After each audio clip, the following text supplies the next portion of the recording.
Bismillahirrahmanirrahim. Alhamdulillahirabbil alamin. Wassalatu wassalamu ala asyrafil mursalin nabiyina Muhammadin wa ala alihi wa sahbihi wa man tabi'ahum bi ihsanin ila yaumiddin. Amma ba'd.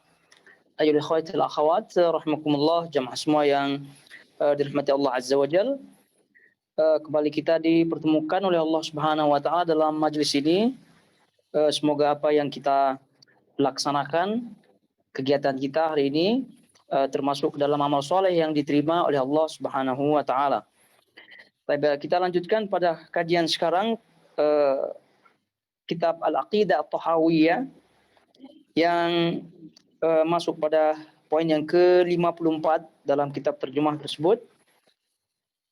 Poin yang ke-54 yaitu ucapan Al-Imam At-Tahawi rahimahullahu taala.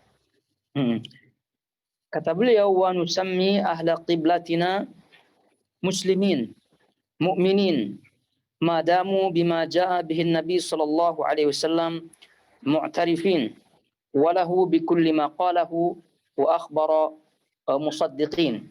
Ini yang disampaikan oleh beliau rahimahullahu taala, yang juga adalah salah satu di antara masalah akidah yang dibahas oleh ulama.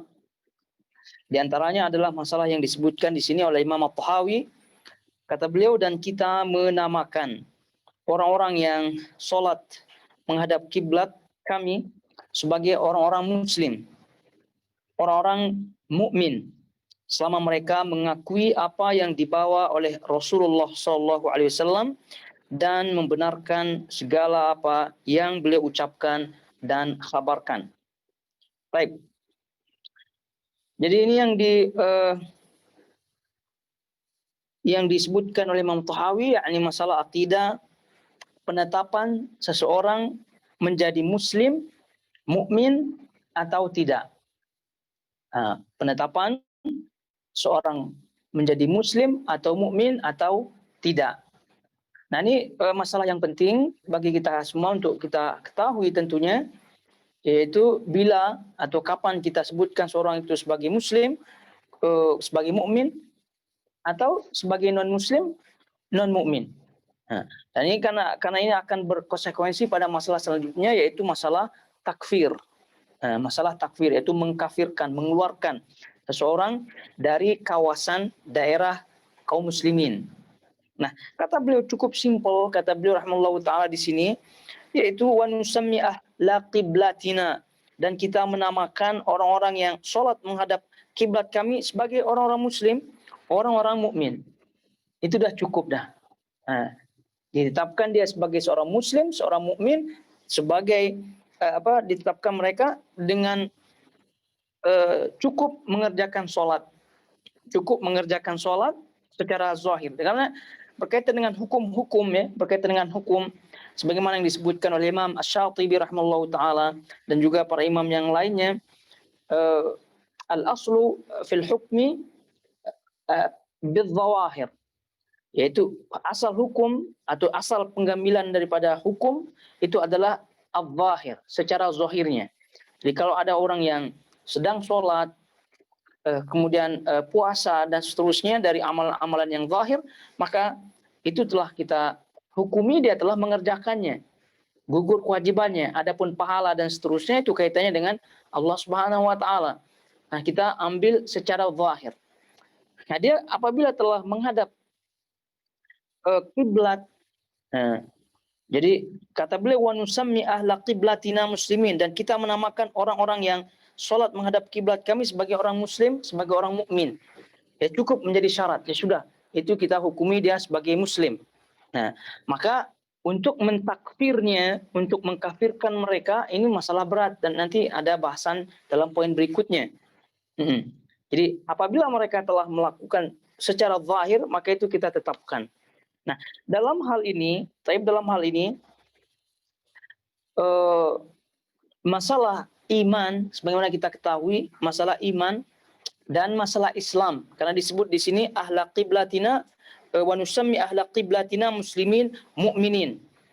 Nah, kita menamakan orang-orang yang sholat menghadap kiblat kami sebagai orang-orang muslim mukmin. Orang muslim mukmin. Beliau rahimahullahu taala di sini menyatukan antara makna Islam dan makna iman. Karena orang Islam ya Muslim. Kemudian orang yang beriman mukmin. Alhamdulillah kita beberapa kali di beberapa majelis menyebutkan apa perbedaan antara mukmin dan Muslim atau Islam dan iman yang pernah kita sebutkan. Nah, beliau rahimahullah taala di sini menyatukan istilah ini.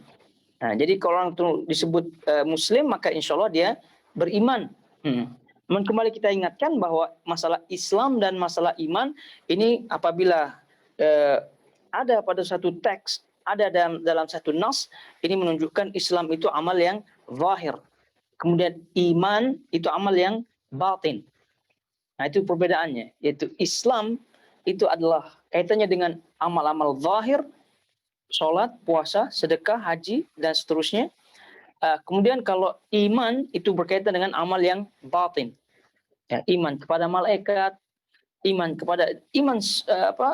yang kita ketahui, yaitu berkaitan dengan hal yang batin. Nah, ahlu kiblat, yaitu orang-orang yang menghadap kiblat, maknanya orang yang sholat menghadap kiblat, itu semua boleh disebut sebagai Muslim. Nah, boleh disebut sebagai mukmin, tentu insya Allah yang berkaitan dengan keimanan yang sempurna. Nah, maka cukup kembali kepada permasalahan, cukup dengan masalah itu kita namakan orang itu sebagai Muslim. Jangan teliti lebih lanjut, jangan dikorek-korek begitu. Jangan digali-gali ini betul apa tidak keislamannya dan seterusnya sudah. Jadi kalau sudah ucapkan syahadat la ilaha illallah, kemudian tidak ada gerakan atau amalan atau aktivitas mereka yang menyelisihi kalimah la ilaha illallah ini, maka cukup dengan itu kita namakan orang itu sebagai Muslim. Dan ini apabila kita melihat kembali apa yang terjadi pada Usamah bin Zaid, yaitu anak kekasih dari kekasih Nabi SAW, Usamah bin Zaid. Di suatu peperangan, beliau membunuh seseorang ya yang telah mengucapkan syahadat la ilaha illallah. Ini masyhur kisahnya. Diriwayatkan oleh Imam Bukhari, diriwayatkan juga oleh Imam Muslim. Kisah ini masyhur. Nah, kaitannya dengan poin bahwasanya kita hanya memberatkan atau kita menghukumi seorang berdasarkan zahirnya. Jadi Usamah ringkasnya, ketika perang berlangsung, ada orang yang tersungkur jatuh gitu. Kemudian setelah Usamah bin Zaid datang, lalu Usamah menghunus pedangnya. Kemudian orang ini mengatakan la ilaha illallah. Jadi bersyahadat la ilaha illallah. Lalu Usamah pun membunuhnya. Nah, itu sampai kepada berita ini sampai kepada Nabi SAW. Lalu Nabi SAW menyebutkan beberapa kali sehingga terjadi penyesalan yang luar biasa kepada Usamah bin Zaid. Nah, seakan-akan beliau mengatakan aku belum Islam. Sampai demikian terasa ucapan Nabi SAW. Aqatalta ba'da ma qala la ilaha illallah. Apakah engkau wahai Usamah membunuh orang itu setelah dia mengatakan la ilaha illallah? Nah, berapa kali Nabi SAW ulang-ulang demikian kata-katanya. Nah, jadi ini menunjukkan masalah berat. Lalu Usamah pun beralasan kepada Nabi SAW, ya Rasulullah, innama qala muta'awwidzan. Ya Rasulullah, orang itu mengucapkan hanya untuk berlindung supaya tidak dibunuh. Atau dalam riwayat Imam Muslim, khaufan minas silah, karena orang ini takut dari pedang, sehingga mengucapkan la ilaha illallah. Lalu Nabi SAW pun menjawab Usamah bin Zaid, asyaqaqta an qalbih hatta ta'lam aqalahu amla. Apakah engkau, wahai Usamah, telah membuka telah membuka hatinya, dadanya, agar engkau mengetahui apakah orang ini mengatakan dengan sungguh-sungguh atau tidak. Apakah pernah membelah dadanya supaya kelihatan, nampak. Kamu nampak apakah dia mengucapkan secara jujur apa tidak. Apakah kamu pernah membelah dadanya. Ya tentu tidak pernah. Nah, lebih lagi ucapan seperti ini menambah penyesalan Usamah bin Zaid. Sehingga para ulama dalam mensyarah hadis tersebut seperti yang disebutkan oleh Imam An-Nawawi rahimahullahu taala kata beliau makna inni umirtu bil hukum bil zahir wallah yatawalla sarair. Maknanya adalah aku, yaitu Nabi SAW dan juga umatnya ini sekarang umirtu bil hukum bil zahir, yaitu diperintahkan untuk mengambil hukum secara zahir saja. Adapun sarair, adapun yang dalam, yang batin itu kembali kepada Allah Subhanahu wa taala. Nah, ini karena tadi case-nya adalah Usamah membunuh orang yang mengatakan la ilaha illallah dengan alasan-alasan dari Usamah. Ya karena memang alasan beliau ini masuk akal. Ini situasi kondisi perang. Lalu ada orang yang mengatakan la ilaha illallah, ya masuk akal kalau Usamah bin Zaid mengatakan orang ini mengucapkannya takut mati. Agar tidak dibunuh, masuk akal. Tapi tetap perbuatan seperti itu keliru. Keliru sebagaimana yang disebutkan Nabi SAW. Oleh karena itu yang disebut oleh Imam Nawawi.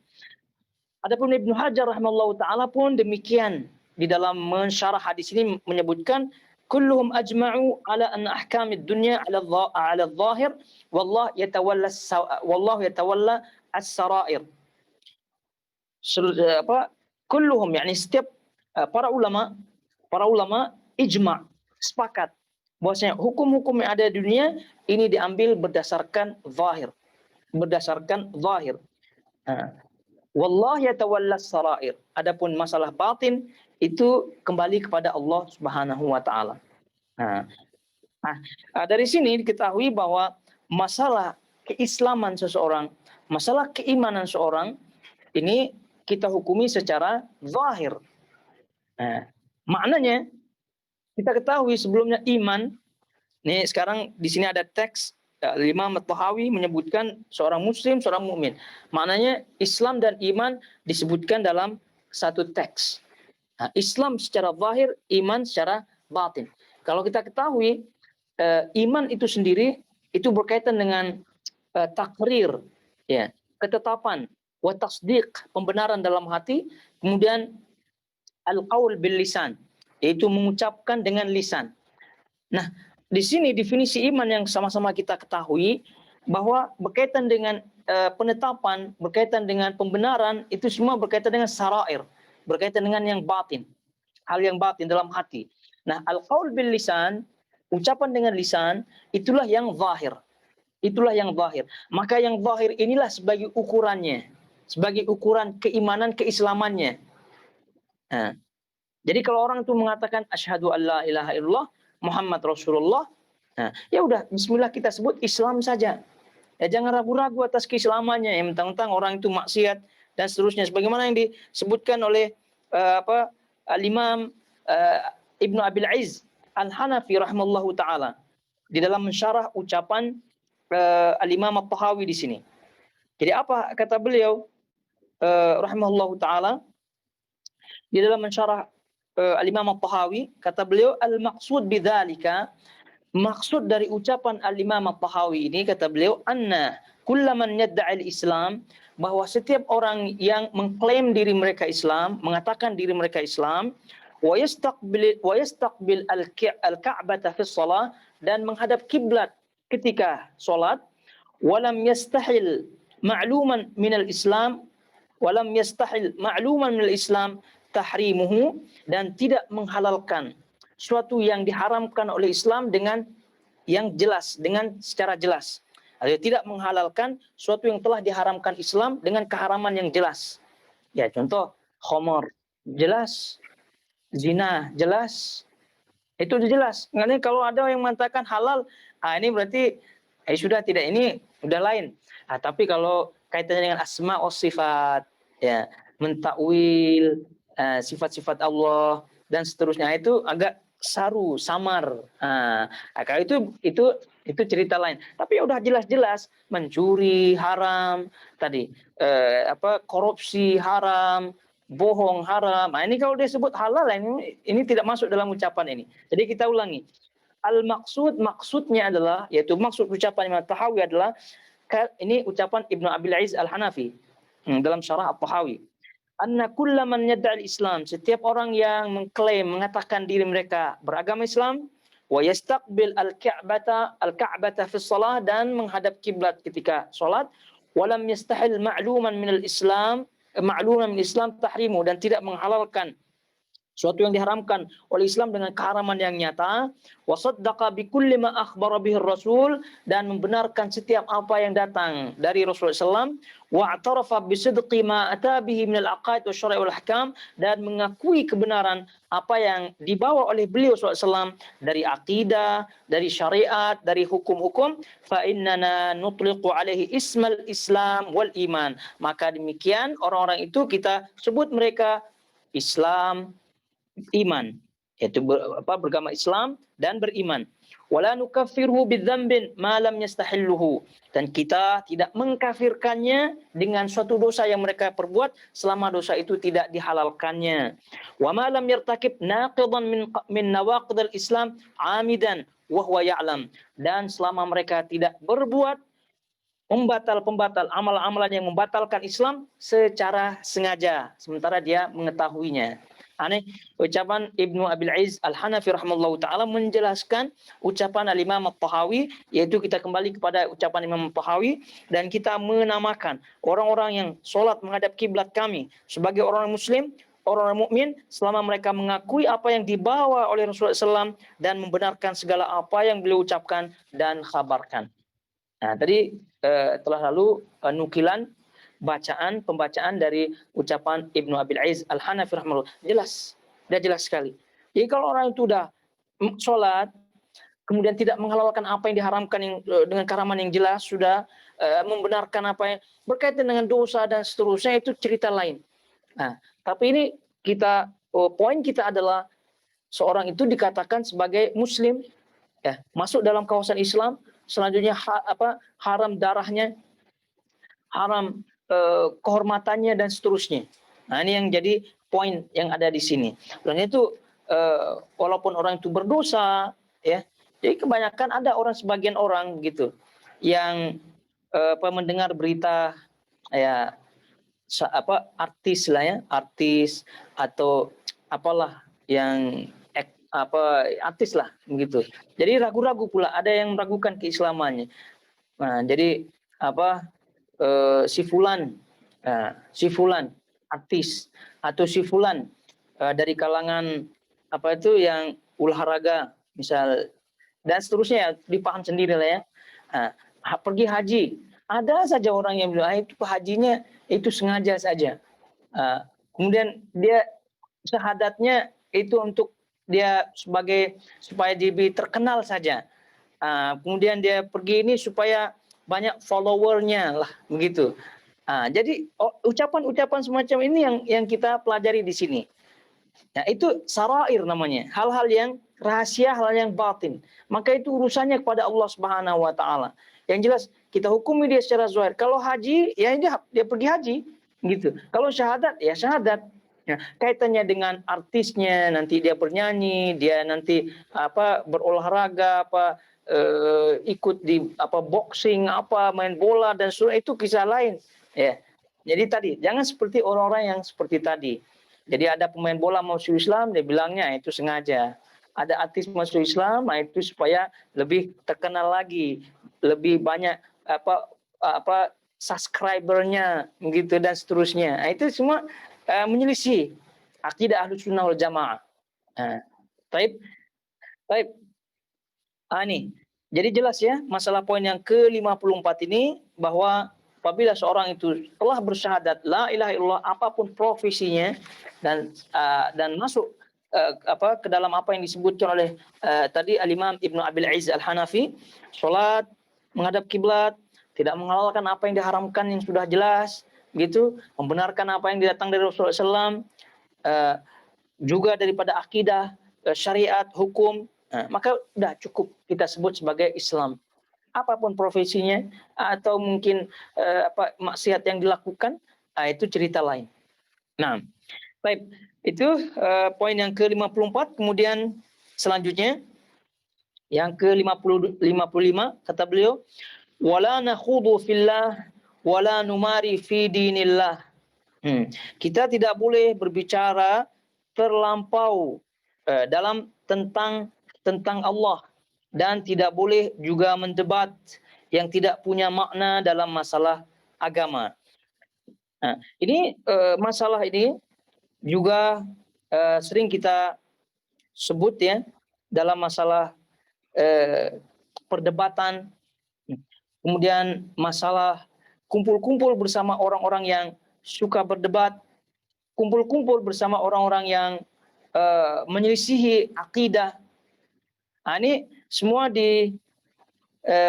semua diingatkan kembali oleh Al-Imam At-Tahawi rahimallahu taala di sini.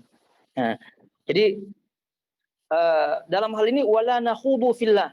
Kita tidak boleh berbicara terlampau dalam tentang Allah. Maksudnya apa? Kita tidak boleh berbicara ya mengenai Allah, Al-Qur'an, syariat secara umum itu tanpa ilmu. Itu maksudnya, tanpa ilmu. Apalagi berbicara masalah akidah berdasarkan akal, perasaan, kias dan seterusnya. Nah, maka ini tidak boleh. Dan itu yang disebut dengan ahlu kalam. Yaitu berbicara masalah akidah, berbicara masalah Allah berdasarkan akalnya. Kalau sesuai dengan akalnya jalan. Kalau tidak sesuai dengan akalnya dirubah-rubah, ditakwil dan seterusnya. Ini peringatan. Baik, wala nakhudu fillah. Jadi oleh karena itu orang-orang yang jenis semacam itu yang mendasari agama ini dengan dasar akal semata, liberal lah, ahli kalam lah, kemudian mazhab-mazhab akidah yang tidak sejalan dengan akidah Ahlus Sunnah wal Jamaah, aqidatus salaf lah, itu semua harus dijauhi. Nah, pertama larangan untuk berbicara tentang Allah tanpa ilmu syar'i. Larangan berbicara tentang Allah berdasarkan akal, larangan. Oke, kita sudah alhamdulillah mampu untuk menjauhi larangan ini. Artinya kita takut berbicara tanpa ilmu. Nah, tidak cukup demikian.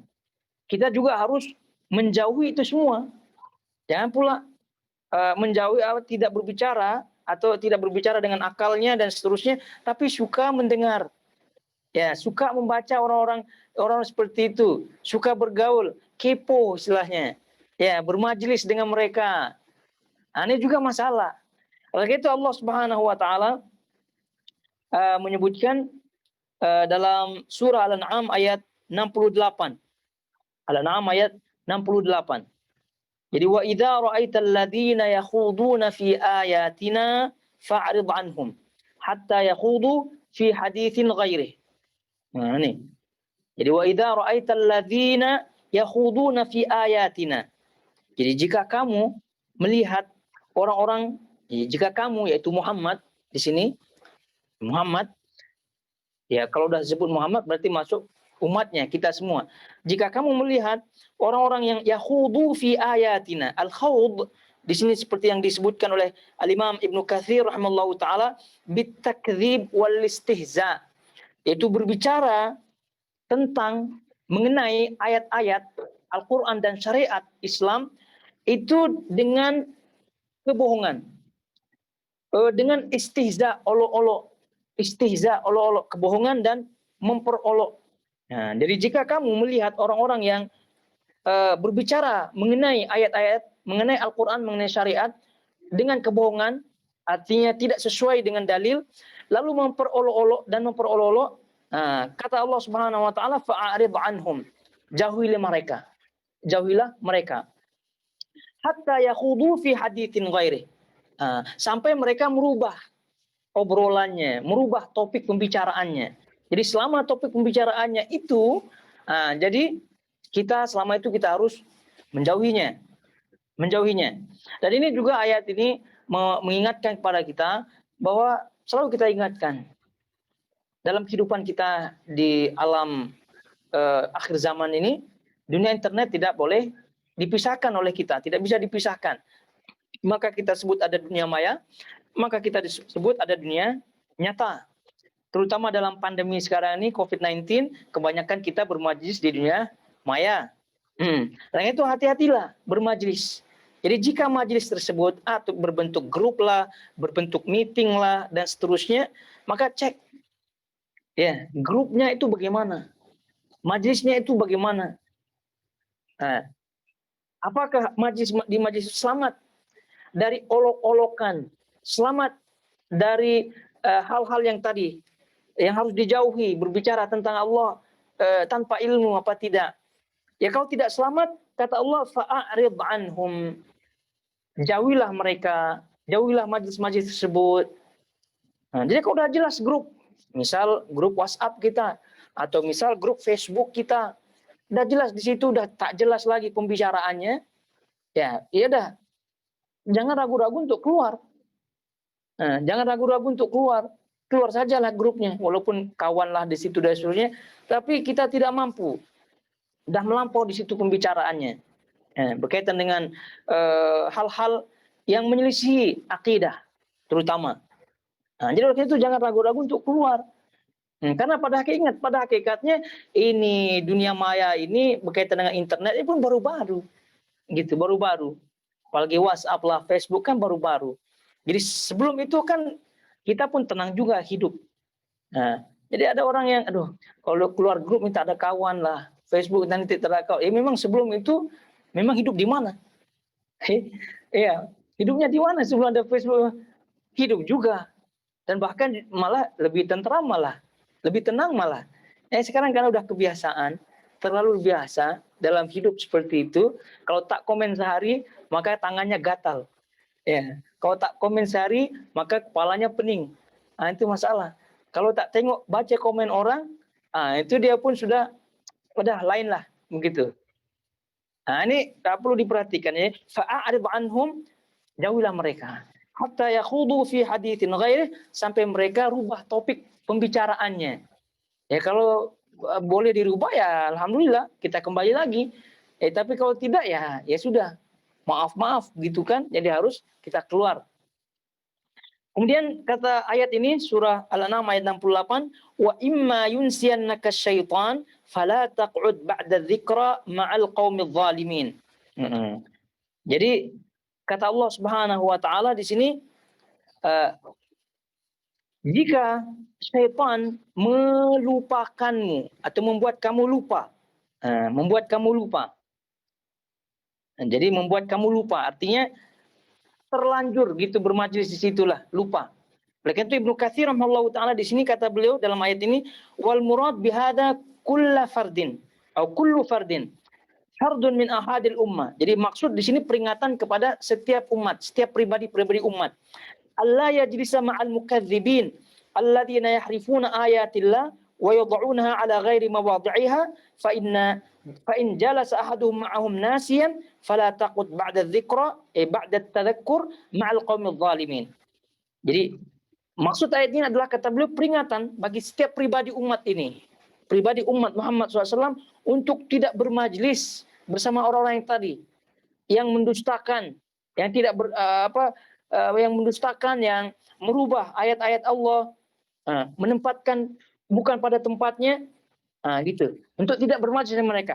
Fa in jalasa ahadun ma'ahum nasiyan, jadi jika salah seorang di antara mereka, di antara umat ini, gitu, bermajlis dengan mereka, bergaul dengan mereka, nasiyan, lupa.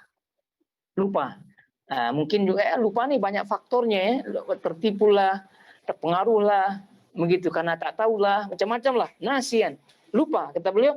Maka kata ayat, fala taq'ud ba'da dzikra, maka janganlah duduk setelah ingat. Setelah ingat jangan duduk ma'al qaumidz zalimin, bersama orang-orang yang zalim. Jadi terhitung zalim orang-orang itu. Jadi terlanjur. Kalau udah terlanjur, udah ingat balik dah. Bismillah. Tobat, keluar. Gitu maksudnya. Jangan bah diingatkan orang-orang itu majelisnya menyelisihi akidah salaf. Orang itu menyelisih akidah Ahlussunnah wal Jamaah, masih juga berkawan dengannya. Ini kata ayat, fala taqut ba'da dzikra. Jangan kamu duduk, jangan kamu bersama mereka setelah ada peringatan, setelah ingat. Gitu. Tadi lupa bolehlah. Gitu ya.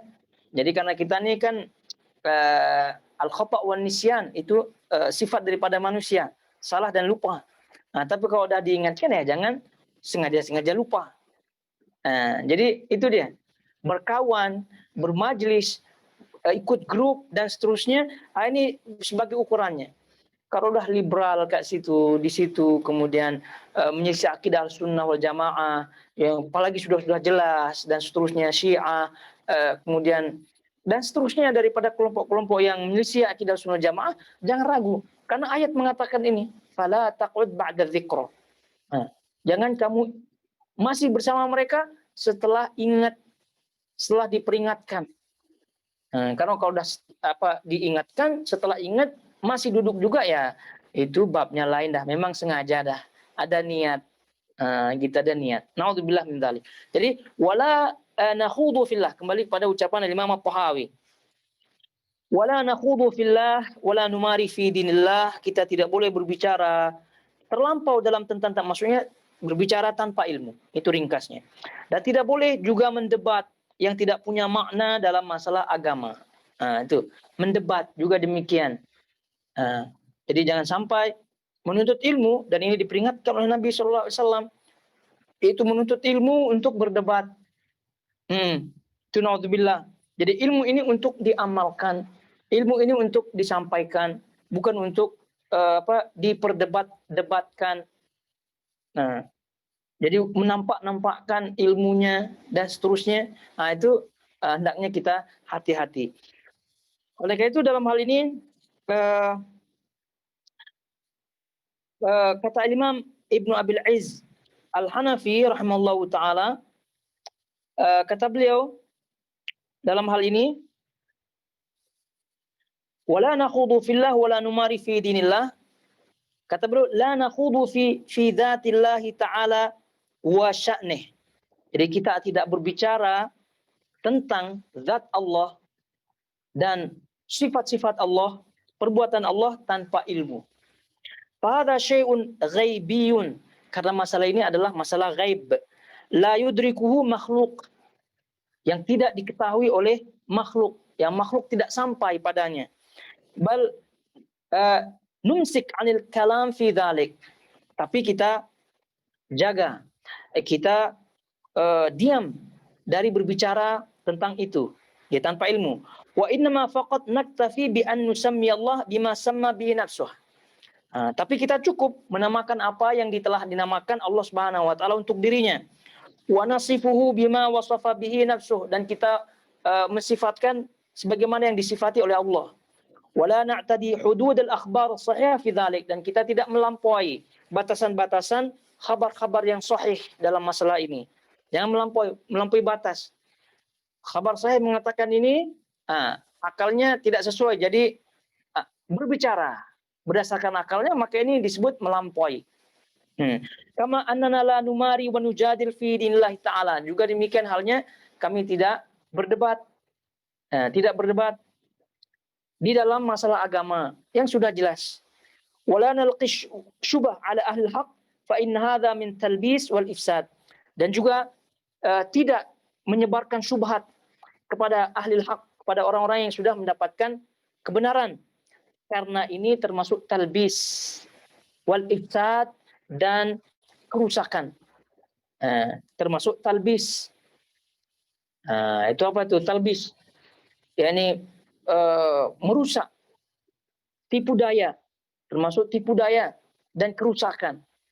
Jadi kalau udah kita tahu masalah ini, udah jelas keilmuan kita, dan alhamdulillah ini sebagai peringatan ya. Kalau tidak rincian masalah asma sifat ya sudah kita berbicara sebelum-sebelumnya. Tapi ini kembali diingatkan kepada kita bahwa apabila kita telah mengetahui yang benar dari manhaj salaf, aqidatus salaf ini, itu pegang baik-baik. Kalau udah paham ya alhamdulillah. Jangan pula mengikuti debat-debat. Jangan pula mencari syubhat-syubhat. Kononnya nanti untuk dia bahas, kononnya nanti untuk dia pelajari, untuk dia sampaikan kepada kawan-kawannya. Itu na'udzubillah. Ini yang diingatkan oleh Imam At-Tahawi rahimallahu ta'ala. Kalau sudah jelas dalam agama, maka sudah jelas. Karena itu banyak di antara para ulama bahwa apabila sudah ada kejelasan dalam agama ini, terutama dalam asma wa sifat, ya maka tidak diperdebatkan. Tidak diperdebatkan.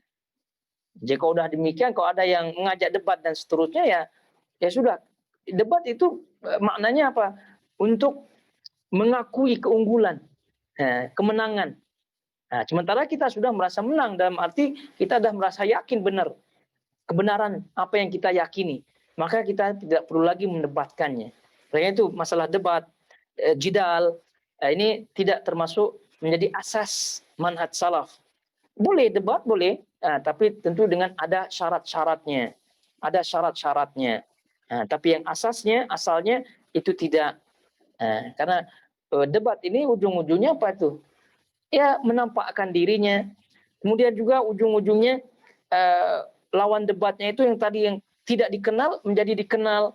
Yang tadi syubhat-syubhat lawan debatnya tidak pernah didengar, jadi didengar oleh orang. Itu jadi masalah di sini. Sehingga masing-masing kelompok klaim diri mereka menang. Jadi si fulan dianggap menang oleh pengikutnya. Si fulan lawannya dianggap menang oleh lawannya. Ini tentu nih, kalaupun mau debat tadi kita sebutkan dengan syarat-syaratnya. Jadi orang yang debat itu yang betul-betul mengetahui apa yang akan menjadi topik perdebatan. Mengetahui siapa musuh debatnya betul-betul. Kemudian mengetahui maslahat mafsadat daripada debat ini. Mereka itu kalau dilihat maslahat yang ada ya maju begitu. Kalau tidak ya tidak. Ya contoh publik ya disiarkan secara langsung live dan seterusnya. Ini dipertimbangkan. Jadi kalau ada maslahat silahkan, kalau kurang masalahnya jangan, karena tadi kita sebutkan asas daripada manhaj salaf ini tidak memperdebatkan. Tidak memperdebatkan apa yang sudah jelas. Nah, baik, itu masalah al-khawd fillah wala numari fi dinillah, yaitu berbicara tanpa ilmu. Dan itu yang disebutkan oleh al-Imam Al-Hanafi rahimahullahu taala berkaitan dengan haramnya berbicara tentang nama-nama Allah atau zat Allah tanpa ilmu. Dan ini ucapan-ucapan seperti ini banyak yang pernah kita nukilkan ketika kita berbicara asma sifat. Namun beliau kembali di sini mengingatkan kepada kita agar kita jangan coba-coba berbicara masalah agama tanpa ilmu, terutama berkaitan dengan zat sifat Allah Subhanahu wa taala. Baik. Selanjutnya qala al-Imam At-Tahawi wala nujadilu fil Qur'an wa nashhadu annahu kalamu rabbil alamin nazala bihi ar-ruhul amin fa'allamahu sayyidal mursalin Muhammadan sallallahu alaihi wa ala alihi wasallam wa huwa kalamullah ta'ala la yusawihi syai'un min kalamil makhluqin wa la naqulu bi khalqihi wa la nukhalifu jama'atal muslimin. Kita tidak boleh terjemah. Terjemahnya. Kita tidak boleh berdebat tentang Al-Quran dan kita wajib bersaksi bahawa Al-Quran adalah kalam Rabb semesta alam, diturunkan dengan perantaraan Ar-Ruh Al-Amin, yakni malaikat Jibril, lalu diajarkan kepada penghulu para nabi, yaitu Muhammad sallallahu alaihi wasallam. Al-Quran adalah kalamullah yang tak akan dapat disamakan dengan ucapan makhluknya. Kita pun tidak mengatakan Al-Quran adalah makhluk, dan dengan itu kita tidak akan menyelisihi jamaah kaum muslimin. Baik, masalah ini wadah ya. Masalahnya wadah berkaitan dengan Al-Quran itu kalamullah, bukan makhluk. Ini di awal-awal pun kita pernah bahas berkaitan dengan ini. Sebab itu kita tidak panjang-panjang dalam poin yang disebutkan oleh Al-Imam At-Tahawi. Cuma pesannya saja kita tekankan di sini. Sebagaimana yang tadi dibacakan, bahwa kata beliau wala nujadil fil Quran. Kita tidak boleh berdebat tentang Al-Quran. Lagi-lagi berdebat terutama berkaitan dengan yang sudah jelas, kemudian juga berdebat tanpa syarat-syarat yang dibenarkan. Karena debat al-jidal ini tidak semua tercela, ada yang terpuji. Tadi kita sebutkan sesuai dengan syarat-syarat yang ada. Wala nujadil fil Quran wa nashhadu annahu kalamu wa nashhadu annahu kalamu rabbil alamin, dan kita wajib bersaksi bahwa Al-Quran adalah kalam Rabb semesta alam. Jadi kata Al-Imam Ibnu Abil Izz Al-Hanafi rahimallahu taala di sini kaitannya dengan ucapan Al-Imam At-Tahawi, kata beliau faqauluhu wala nujadilu fil Qur'an. Ucapan beliau kita tidak boleh berdebat tentang Al-Qur'an. Maksudnya adalah yahtamil annahu murad. Ada dua kemungkinan maksudnya di sini, kata beliau. Ada dua kemungkinan. Nah, yang pertama, anna la naqul fihi kama qala ahlus zayg wa ikhtalafu wa jadalu bil batil liyudhidu bihi al-haq. Nah, bal naqul innahu kalam rabbil alamin nazala bihi ruhul amin ila akhir kalamih. Nah, kemungkinan yang pertama maksud daripada ucapan Al-Imam At-Tahawi ringkasnya ini adalah kita tidak mengucapkan seperti ucapan orang-orang yang tersesat. Nah, orang-orang yang tersesat, yang berselisih, yang berdebat dengan kebatilan, itu untuk mengalahkan ahli hak, untuk mengalahkan orang yang benar.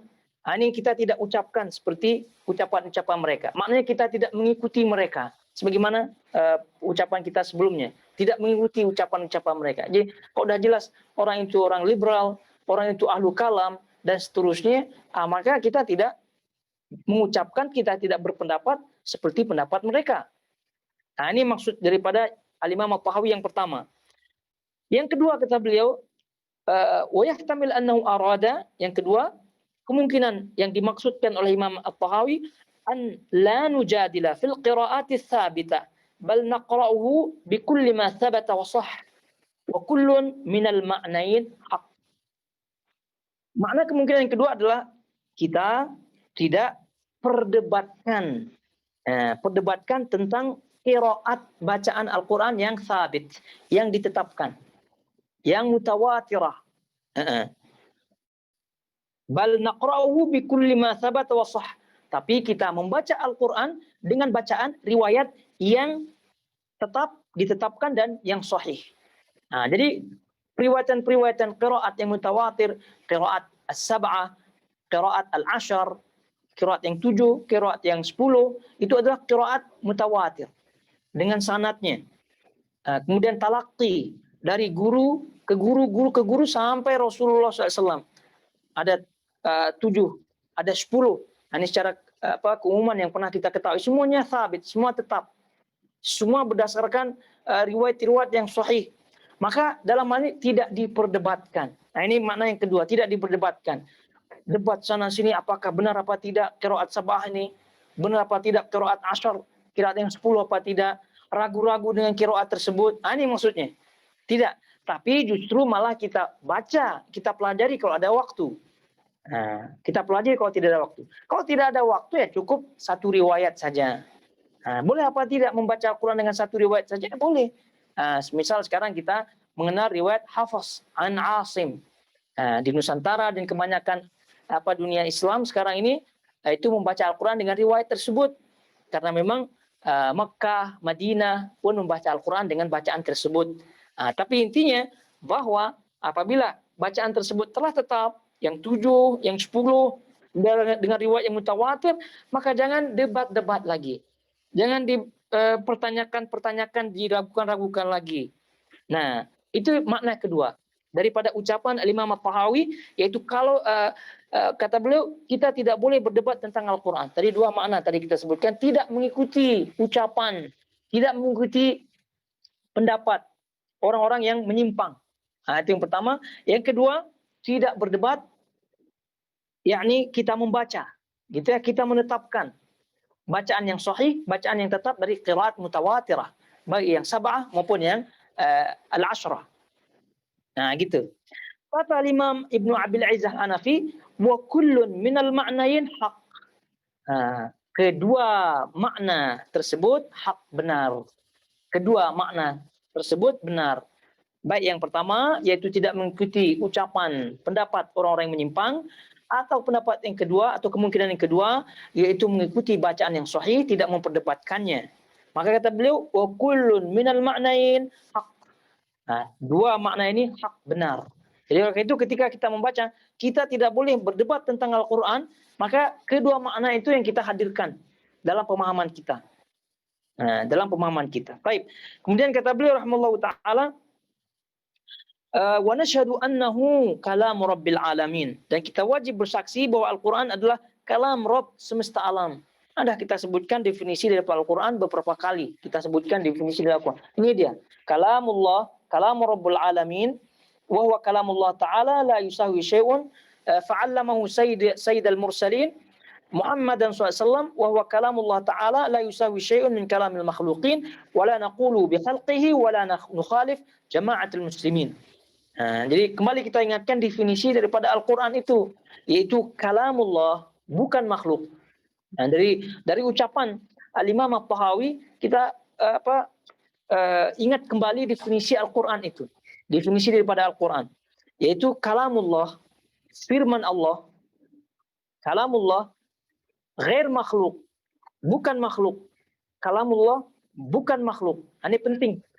Jadi kalamullah bukan makhluk.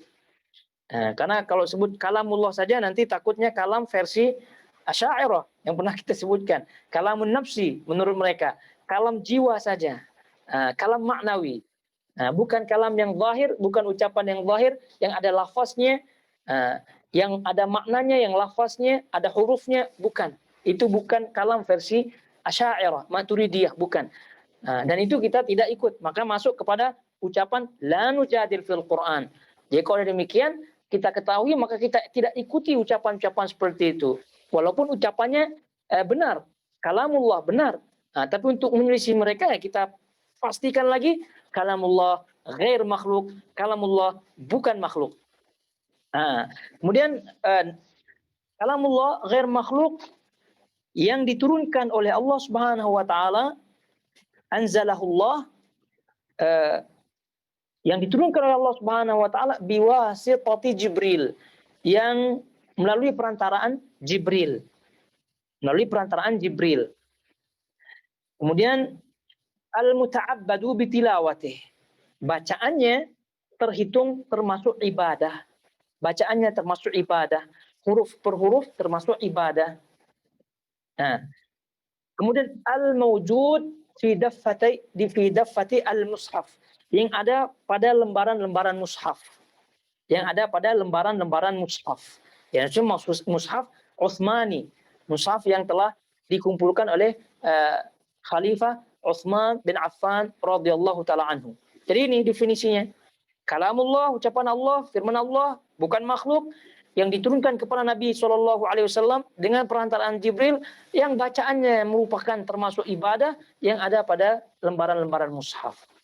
Berarti kalau tidak ada lembaran-lembaran mushaf, maka tidak. Jadi itu kalau kita lihat penyebab utama dari pengumpulan Al-Quran, kalau kita lihat penyebab utama kan Al-Quran itu dikumpulkan dimulai sejak zaman Khalifah Abu Bakar. Kemudian disempurnakan di zaman Khalifah Utsman. Jadi karena itu kalau kita lihat penyebabnya, penyebab kenapa dikumpulkannya Al-Quran, lembaran-lembaran Al-Quran, catatan-catatan Al-Quran ditulis kembali Al-Quran itu di zaman Abu Bakar, penyebab utamanya adalah karena takut Al-Quran itu lenyap. Karena sebab banyak di antara penghafal-penghafal Quran meninggal, mati syahid di medan pertempuran. Jadi dengan banyaknya meninggal orang-orang yang hafal Quran, jadi dikhawatirkan oleh Umar pertama kali, kemudian disampaikan kepada Abu Bakar, kemudian selanjutnya meyakinkan Abu Bakar, dan setelahnya dikumpulkanlah begitu. Itu penyebab utamanya. Itu kenapa? Karena dikhawatirkan Al-Quran itu hilang nanti. Karena banyaknya hufaz, para penghafal Quran yang meninggal di medan pertempuran. Itu penyebab utama dikumpulkannya Al-Quran di zaman Abu Bakar.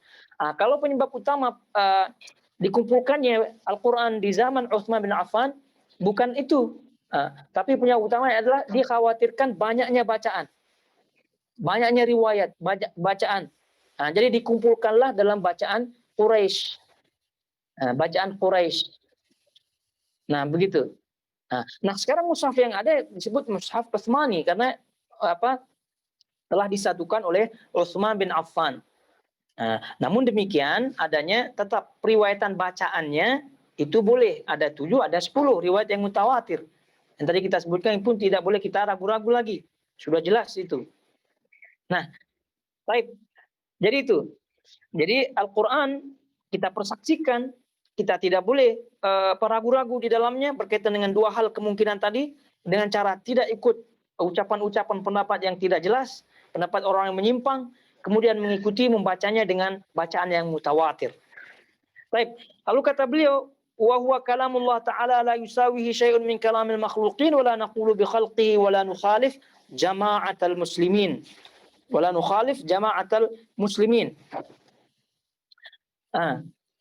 Jadi kata beliau rahimallahu taala, Al-Qur'an adalah kalamullah yang tak akan dapat disamakan dengan ucapan makhluknya.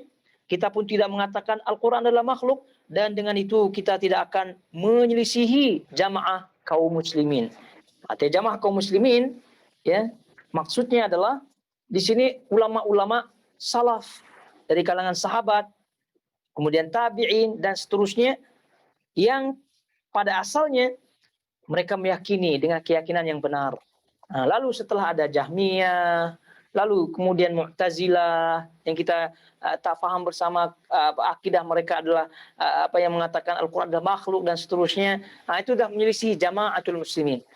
Menyelisih jamaah kaum muslimin.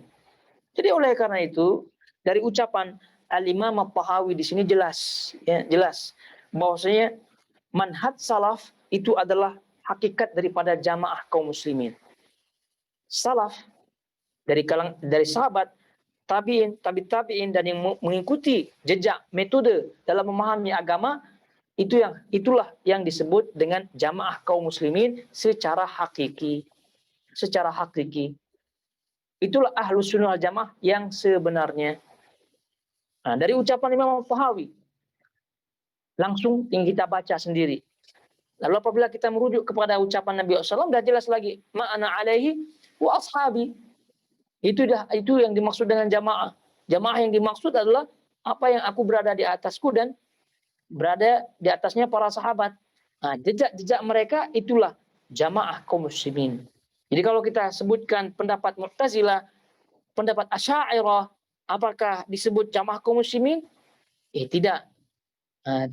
Tidak disebut ahlus sunnah wal jamaah dalam bab ini. Dalam bab ini tidak disebut ahlus sunnah wal jamaah. Dengan itu diperhatikan baik-baik. Jangan kita nggak berkaitan dengan nama-nama, ya banyak boleh klaim-klaim namanya diri mereka aswajalah, klaim diri mereka dan seterusnya, ya tidak masalah. Namanya nama, klaim, ya semua orang bebas. Kullun yadda'i waslan bilaila wa laila la tuqiru bidzaka. Di setiap orang berhak, setiap orang mengklaim diri mereka ada hubungan spesial dengan si Laila.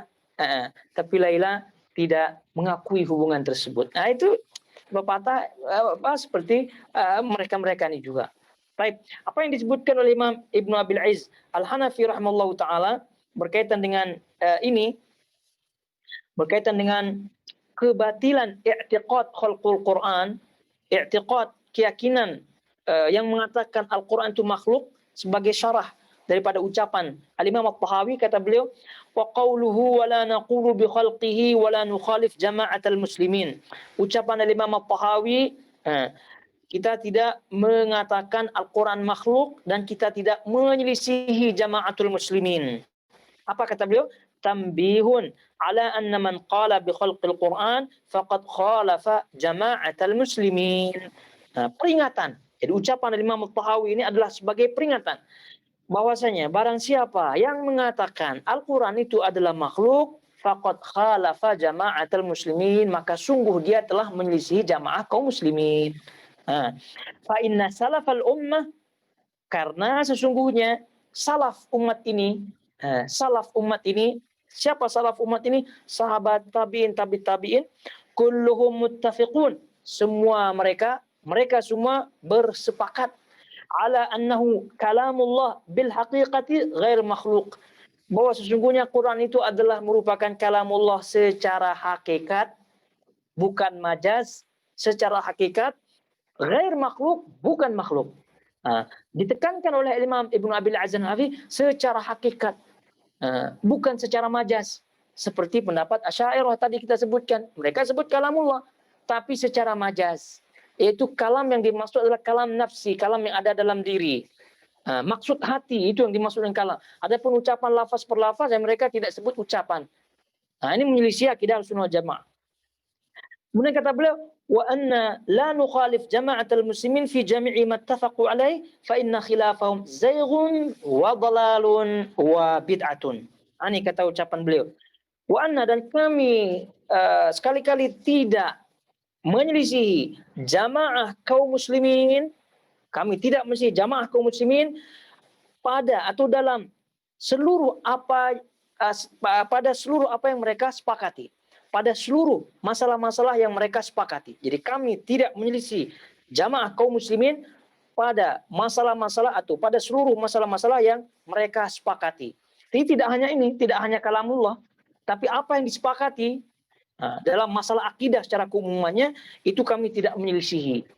Ini kata Imam Ibn Abil Aiz. Lalu kata beliau, yang akhir kata beliau, fa inna khilafahum, karena sesungguhnya menyelisihi mereka yaitu salaf ummah, menyelisihi salaf, kata beliau, zaighun, zaighun, kesesatan, zaigh, penyimpangan, zaigh, penyimpangan, wa dhalal, kesesatan, wa bid'ah, dan bid'ah. Nah, jelas ini Ibnu Abil Aiz Al-Hanafi. Kenapa terkenal dengan Hanafi? Karena dia mazhab Hanafi. Al-Imam At-Tahawi mazhab Hanafi. Jadi karena itu seluruh mazhab yang 4 itu bersepakat memegang teguh masalah-masalah yang telah disepakati oleh jamaah kaum muslimin, terutama masalah akidah. Maka kita ulangi kata beliau, fa inna khilafahum, sesungguhnya menyelisihi mereka yaitu salaful ummah, zaighun, penyimpangan, wa dalalun, kesesatan, wa bid'atun, dan bid'ah. Jelas lagi dah. Apalagi? Jadi nuklear ini meyakinkan kembali kepada kita semua, teguhlah di atas manhaj salaf, karena itu adalah keselamatan. Baik, ayyuhal akhwat wal akhawat rahimakumullah semuanya. Kiranya sampai di sini dulu apa yang kita sampaikan.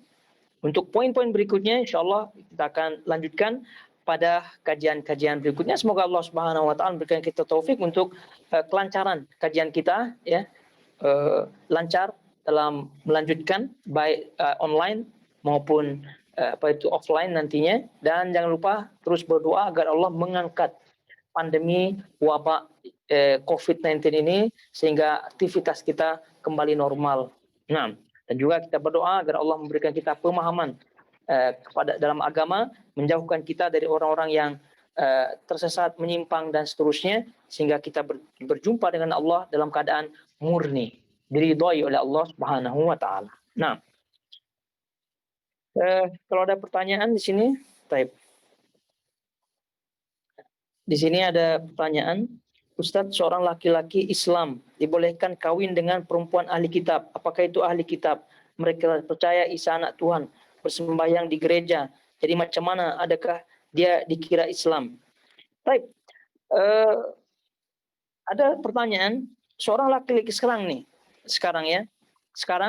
apakah ahli kitab yang sekarang, apakah ahli kitab sekarang termasuk ahli kitab yang dibolehkan berkawin dengannya, menikahinya, boleh apa tidak?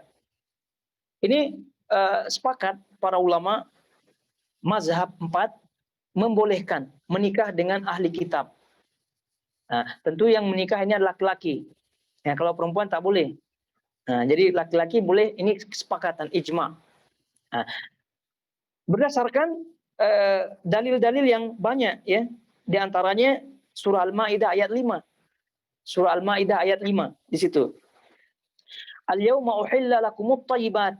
Hari ini aku halalkan thayyibat, halal yang baik dari segi zahir maupun batin. Wa ta'amul ladzina utul kitaba hillul lakum wa ta'amukum hillul lahum. Dan makanan-makanan ahli kitab dihalalkan, halal bagi kalian, dan makanan kalian halal bagi mereka. Jelas. Makanan boleh, artinya sembelihan mereka boleh kita makan. Kemudian wal muhsanatu minal mu'minat wal muhsanatu minal ladzina utul kitab min qablikum. Ini dia.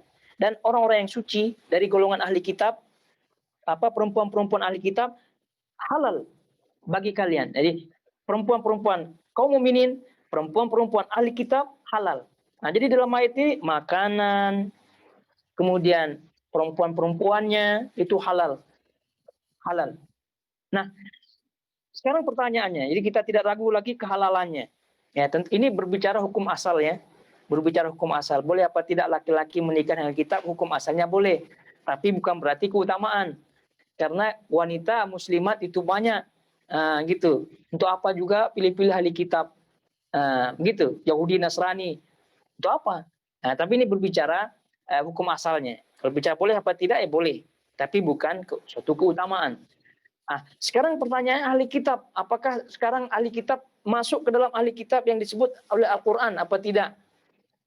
Kata para ulama masuk. Ya. Karena apa? Karena keyakinan terhadap tadi apa yang disebut oleh penanya ini sudah terjadi di zaman Nabi SAW. Jadi tidaklah mereka Nasrani khususnya ya, Nasrani itu kafir terhadap Allah itu kecuali mereka mengatakan Isa itu anak Tuhan. Ini memang sejak awal ya mereka sudah menyimpang. Ghairil maghdubi alaihim waladdallin. Mereka dah awal-awal dah sesat. Awal-awal dah sesat karena mengatakan Isa itu anak Tuhan. Percaya Isa itu anak Tuhan. Nah, kepercayaan Isa terhadap kepercayaan kaum Nasrani, kaum Kristen ini terhadap Isa sebagai anak Tuhan itu sudah awal. Itu sejak awal penyimpangan ini sejak awal. Nah, jadi diturunkannya Nabi SAW mendakwahkan begitu, mendakwahkan mereka supaya mereka berkeyakinan ya dengan keyakinan yang betul. Baca apa ayat-ayat Al-Quran berkaitan dengan ahlu kitab itu semuanya itu adalah dakwah kepada mereka. Jadi kesimpulannya seperti kalau kita lihat kembali bertanya ke pertanyaan seorang laki-laki Islam dibolehkan kawin dengan pertemanan ahli kitab. Oke, boleh. Apakah itu ahli kitab yang maksud? Maka jawabannya boleh. Karena kepercayaan ahli kitab, terutama Nasrani ini, Isa sebagai anak Tuhan, itu dah ada di zaman awal-awal. Sejak diturunkan Nabi SAW itu sudah ada juga keyakinannya semacam itu. Jadi boleh. Paham ya? Jadi ahli kitab di zaman dulu, Kristen zaman dulu dengan mereka sama. Tetap kafir sama. Begitu keyakinan juga. Cuma mungkin perbedaannya kalau ahli kitab zaman dahulu karena masih dahulu ya masih menjaga gitu, menjaga tradisi-tradisi agamanya, rajin beribadah, begitu sama dengan orang Islam lah, sama dengan orang Islam. Gitu. Ada yang rajin pergi ke masjid, gitu, ada yang rajin kajian, sama juga orang Kristen lah, begitu. Kalau di zaman dahulu ya karena tidak ada internet, karena tidak apa ya, mereka rajin lah, begitu. Lebih murni, kelebihannya lebih murni. Tapi kelebihan kemurniannya di zaman dahulu dengan yang sekarang kepatuhannya ibadahnya lebih dahulu di zaman dahulu tidak mengurangi tidak mengurangi dasarnya. Tidak mengurangi dasarnya. Karena dasarnya ini walaupun di ahli ibadah zaman dahulu tetap dia mengatakan Isa sebagai anak Tuhan. Sekarang maksiat pun tetap juga dikatakan Isa anak Tuhan. Jadi ini yang sebagai dasarnya. Jadi kesimpulannya sama ahli kitabnya. Cuma tadi kembali nih kita berbicara hukum dasar ya, hukum asal. Tidak berbicara masalah keutamaan.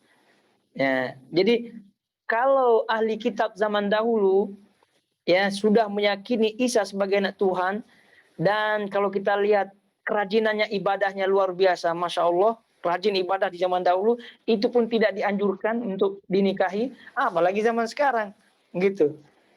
Gitu. Oleh karena itu diperhatikan ya baik-baik maksudnya.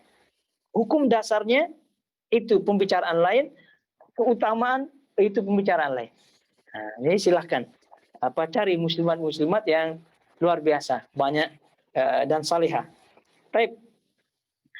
Tadi ya, karena sembelihan mereka diizinkan makan jadi seolah mereka Islam, seolah-olah mereka Islam. Jadi seolah mereka Islam, tidak seolah-olah. Ini ucapan seolah-olah tidak. Yang mereka dah jelas ahli kitab gitu. Islam ya Islam, tidak seolah. Cuma hukum itulah keadilan daripada Islam. Ini menunjukkan rahmatan lil alaminnya Islam. Jadi bab ini kalau Allah Subhanahu wa taala menghalalkan, ya kita halalkanlah, begitu ya. Gitu. Jadi ini menunjukkan istislamnya kita kepada Allah, berserah dirinya kita kepada Allah. Jangan seperti orang-orang Ya, dalam bab lain gitu ya, itu masya Allah strict, tegas begitu. Nah, dalam bab lain ringan-ringan. Tidak, semua apa yang dihalalkan disebut halal ya kita halal, haram haram. Gitu. Ini bab-bab ada sebagian ya bukan penanya ya, bukan penanya. Ada sebagian begitu. Jadi bab-bab sunnah Nabi SAW itu ringan begitu, ringan, ringan sekali. Batu apabila berbicara bid'ah, dia tidak suka begitu. Mengamalkan sunnah tidak dari segi badannya dan seterusnya, jenggot ringannya begitu ya, ringan begitu. Tapi bab-bab seperti ini tidak boleh karena dia sudah berubah dan seterusnya. Dia sekarang sudah tidak seperti ahli kitab yang zaman dahulu, udah pandai dah. Kenapa tiba-tiba pandai dalam bab ini? Gitu. Ilmunya dari mana tiba-tiba? Gitu. Yang jelas-jelas syariat Islam, sunnah Nabi SAW jelas-jelas sudah ada, kenapa tidak diamalkan begitu? Ini yang sudah jelas-jelas kenapa diotak-atik lagi? Gitu. Maka kembali, kalau sudah jelas, maka ucapan Imam At-Tahawi kita ingatkan, wala nujadil fil Quran, kita tidak boleh berdebat tentang Al-Quran. Gitu, debat dua maknanya tadi. Tidak mengikuti ucapan-ucapan mereka yang menyimpang dan membacanya dengan bacaan yang mutawatir.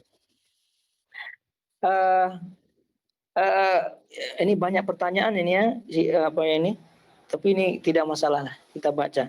Apa pula maksud Quran itu sebagai hujah bagi kamu atau sebaiknya atau sebaliknya dan menyerang kamu? Maksudnya apa? Al-Quran sebagai hujah bagi kita, maksudnya sebagai syafaat bagi kita nanti. Al-Quran kata Nabi SAW, ilqaul Quran, bacalah Al-Quran, fa innahu syafi'an yaumal qiyamah atau kama qala sallallahu. Jadi karena Al-Qur'an itu nanti pada hari kiamat akan menjadi pemberi syafaat. Pemberi syafaat. Jadi penolong, hujjah. Jadi penolong. Jadi penolong kita nanti memberikan syafaat. Itu kalau kita menjadikan Al-Qur'an bacaan, mengamalkan dan seterusnya, maka boleh jadi hujjah, boleh jadi penolong berbentuk syafaat nanti. Tapi kalau sebaliknya, hujjatun alaik. Hujjatun alaik. Sebaliknya akan menjadi musuh, bumerang istilahnya, akan menjadi bumerang. Ya, kenapa? Karena tidak mengamalkan Quran. Ya kalau sudah tidak mengamalkan Quran, bagaimana mau dibantu oleh Quran? Itu maksudnya. Apa maksud Quran itu sebagai hujah, sebagai penolong? Sebaliknya apa? Menyerang kamu maksudnya karena dia tidak mengamalkan Quran, berarti dia tidak akan ditolong oleh Al-Quran, justru malah akan dituntut oleh Al-Quran itu. Wallahu ta'ala.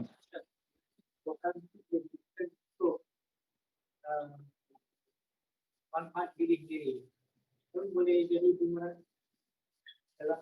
Iya, jadi yang jelas Al-Quran itu kalau kita amalkan dengan pengamalan yang betul-betul, ya maka insya Allah itu sebagai hujjatun lana, sebagai hujjah bagi kita, sebagai penolong bagi kita nanti. Itu sebagai dasarnya. Jadi kalau kita amalkan dengan pengamalan yang bagus, memahami dengan bagus, dan seterusnya tidak mentakwil, apalagi menyelisihinya, maka itu. Nah, selanjutnya berkaitan dengan Al-Quran tadi, bagaimana dengan melakukannya? Adakah boleh melakukan Al-Quran sesuka hati seperti mengikuti irama musik? Mohon penjelasannya. Iya, disebutkan oleh para ulama sejak zaman dahulu, dari zaman dahulu lah, termasuk Ibnul Qayyim menyebutkannya, memperingatkanlah. Di zaman kita pun sekarang diperingatkan oleh imam-imam ahli qiraat. Imam-imam ahli qiraat termasuk imam qiraat Mesir, Syekh Ahmad Al-Ma'sarawi, kemudian juga Dr. Aiman yang Syam, banyak ahli yang mengatakan bahwasanya nagam istilahnya, maqamat istilahnya, tun, nada, lagu, maqamat yang bernada ada bernada musik lah. Maka itu tidak boleh haram, tidak boleh. Jadi lakukanlah Al-Quran itu alami, istilahnya alami, apa adanya. Karena itulah kelebihan Al-Quran, kelebihan Al-Quran. Jadi nagam, tun, nada itu boleh, karena Nabi SAW menyuruh kita untuk menagamkan Al-Quran, untuk menadakan Al-Quran. mengindahkan Al-Quran dengan suara kita. Namun jangan mirip-miripkan dia dengan musik dan seterusnya. Maka itu makomat istilahnya. Karena dalam lagu-lagu Arab ini ada kaidah-kaidahnya ya, kaidah-kaidah lagu dan seterusnya. Nah itu ada sebagian ketika membaca Quran mengikuti kaidah-kaidah lagu tersebut. Itu yang diperingatkan jauh-jauh oleh para ulama dan ulama kita zaman sekarang. Begitu. Adapun contoh-contohnya tak bolehlah kita contohkan di sini. Jadi intinya intinya apa? Jadi kalau kita baca Quran dengan alami, maka insya Allah tidak ada masalah lah. Walaupun sudah baca Quran dengan alami, tapi kata kawan mirip musik. Itu kawan itu terserah kawannya gitu ya. Ini maksudnya kalau kita dengar musik, kita dengar, kemudian kita pelajari, kemudian kita ya sesuaikan gitu dengan Quran, itu jangan. Tapi kalau kita tidak pernah mendengar musiknya, kita tidak pernah belajar makomat itu, kemudian kita baca sendirinya dengan itu, maka tak masalah. Jadi itu jadi ukurannya, tidak masalah. Tapi kebanyakan yang ditanya ini memang fakta-faktanya seperti itu, dipelajari, ada pelajarannya. Itu dia, ada pelajarannya. Makom ini begitu ya, ada istilah nahawan, ada istilah jihar, ada banyak nama-nama makomat di dalam lagu-lagu Al-Quran. Nah itu yang yang diperingatkan oleh para ulama. Ada makomat, kaidah-kaidah nama-nama yang tadi. Nah, itu yang dipelajari. Kalau dipelajari ya itu menyelisihi. Tapi kalau tiba-tiba tidak pernah belajar dan seterusnya, tiba-tiba natural, alami begitu bacaannya, tapi mirip-mirip makomat, tak masalah. Karena yang jadi masalah ada yang mempelajarinya sengaja begitu. Jadi utamanya itulah kelebihan Al-Quran. Masing-masing orang dilebihkan oleh Allah memiliki kelebihan ketika membaca Quran. Apabila dia tidak pernah mendengar nada-nada sebelumnya, dia akan alami. Nah, selanjutnya, udah tadi.